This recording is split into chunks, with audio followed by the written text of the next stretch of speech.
త్రిమూర్తుల కన్నా చదువు చెప్పే గురువే గొప్పవాడంటారు. ఎందుకంటే ఒక విద్యార్థిని అజ్ఞానం నుంచి విజ్ఞానం వైపు నడిపే మార్గదర్శి ఆ గురువే కాబట్టి.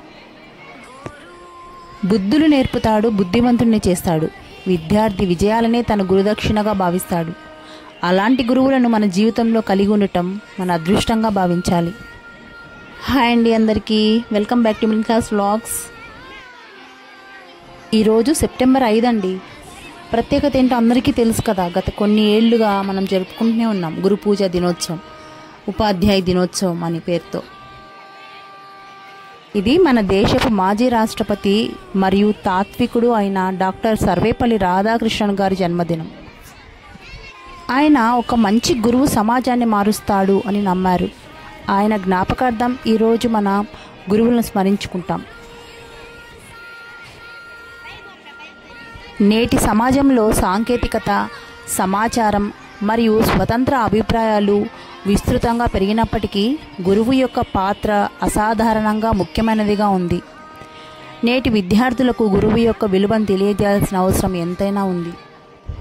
ఆధునిక యుగంలో విద్యార్థులు సమాచారం కోసం ఎక్కువగా ఇంటర్నెట్, గూగుల్ వంటి వనరులను నమ్ముతున్నారు. ఫలితంగా గురువుల పట్ల గౌరవం, నమ్మకం కొంతమేర తగ్గిపోతుంది. ఇది మానవ సంబంధాలను కూడా దెబ్బతీస్తుంది. అందుకే గురువు పాత్రను, వారి విలువను విద్యార్థులకు తెలియజేయాల్సిన అవసరం ఎంతైనా ఉంది. గురువు విద్య మాత్రమే కాదు, విలువలు, జీవన నైపుణ్యాలు, సమాజంలో ఎలా మెలగాలో కూడా నేర్పుతారు. నేటి కాలంలో విద్యార్థులు ఒత్తిడితో, అయోమయంతో బాధపడుతున్నారు. గురువు ఓ మార్గదర్శకుడుగా నిలుస్తారు.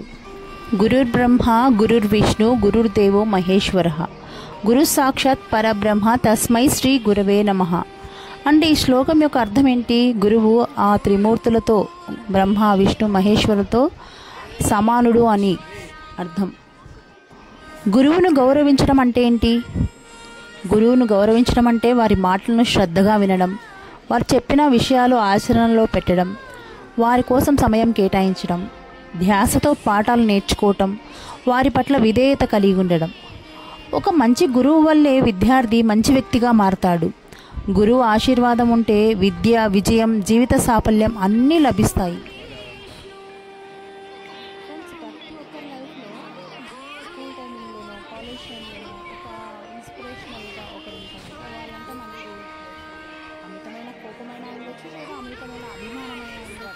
ఇష్టమైన ఉండొచ్చు. ఆ స్పెషల్ పర్సన్ మీ లైఫ్లో ఎవరో కామెంట్ చేయండి చూద్దాం. నాకైతే నేను 10th క్లాస్ చదివేటప్పుడు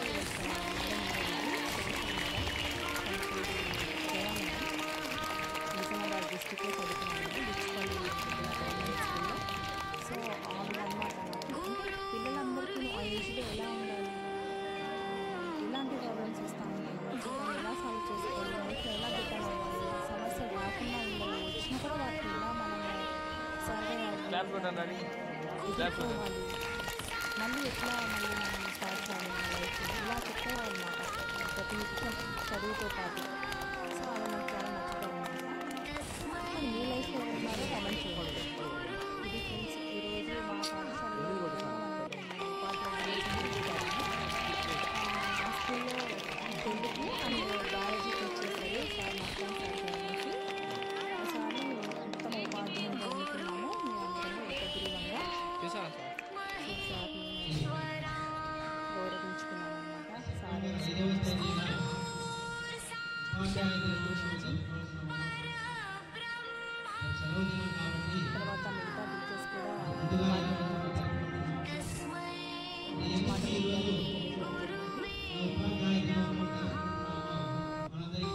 పిల్లలకి ఎలా చెప్తే అర్థమవుతుందో చెప్పడం మన టీచర్స్ కాబట్టి అందరూ చెప్తారు. టీచరు చదివి చెప్తారు, చెప్పాలి కాదు. ఆ విద్యార్థి ప్రతి క్లాస్లో ఒక డిఫరెంట్ పర్సనాలిటీస్ ఉంటారు. ఒకరు ఒకసారి చెప్పగానే అర్థం చేసుకుంటారు, కొంతమంది సార్లు చెప్తే అర్థం చేసుకుంటే, కొంతమంది కొట్టి చెప్తేనే అర్థం చేసుకుంటారు. ఇలా రకరకాల మనస్తత్వాలు కలిగిన పిల్లలు ఉంటారు. వాళ్ళందరినీ చేయడమే మన పెద్ద టాస్క్. నేటి సమాజంలో ఏమైందంటే తల్లిదండ్రులు బాధ్యత పూర్తిగా విస్మరించాలి.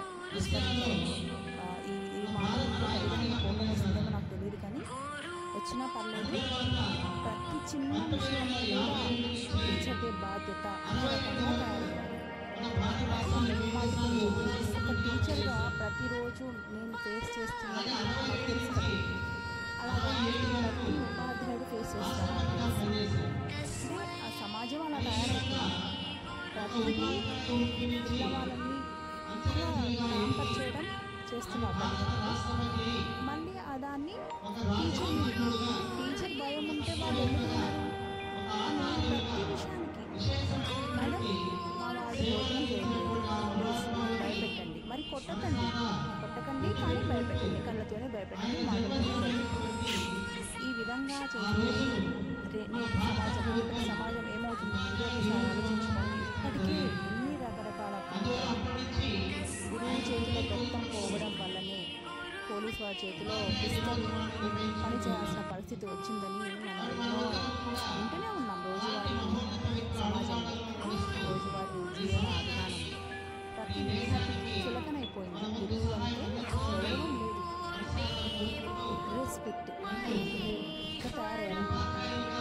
సో అవన్నీ చెప్పుకుంటూ చాలా చాలా మన వంతు ఉపాధ్యాయులుగా మన వంతు సక్రమంగా పనిచేస్తూ మన దగ్గర ఉన్న సరైన విద్యను బోధిస్తూ వాళ్ళని ఉత్తమ పౌరులుగా తీర్చిదిద్దుతూ ఉంటే కనుక మనం మంచి ఉపాధ్యాయులు అవుతాము, వాళ్ళ జీవితాన్ని తీర్చిదిద్దిన వాళ్ళం అవుతాము. ఇదండి ఈరోజు వీడియో. మరి ఈ వీడియో మీకు ఎలా అనిపించింది?